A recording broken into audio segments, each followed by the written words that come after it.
Why are you not a Christian? Because I see no evidence whatever for any of the Christian dogmas. I've examined all the stock arguments in favor of the existence of God, and none of them seem to me to be logically valid. Do you think there's a practical reason for having a religious belief for many people? Well, there can't be a practical reason for believing what isn't true. That's quite, at least I rule it out as impossible. Either the thing is true or it isn't. If it is true, you should believe it, and if it isn't, you shouldn't.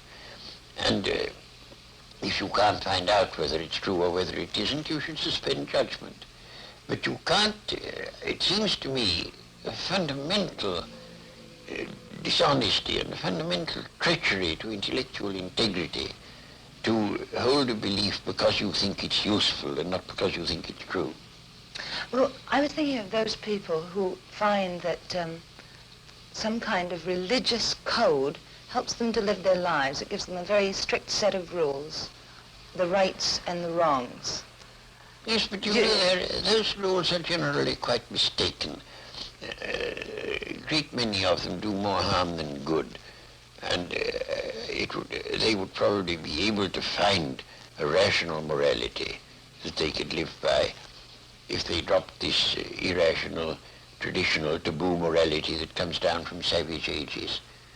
But are we, perhaps the ordinary person, perhaps isn't strong enough to find this own personal ethic?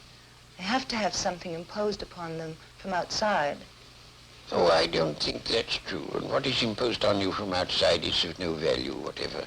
Doesn't count. Well, you were brought up, of course, as a Christian. When did you first decide that you did not want to remain a believer in the Christian ethic? I never decided that I didn't want to remain a believer. I decided between the ages of 15 and 18, I spent almost all my spare time thinking about Christian dogmas and trying to find out whether there was any reason to believe them. And by the time I was 18, I discarded the last of them. Do you think that that gave you an extra strength in your life? Oh, I don't know. No, I shouldn't have said so. Neither extra strength nor the opposite. I mean, I was just engaged in the pursuit of knowledge.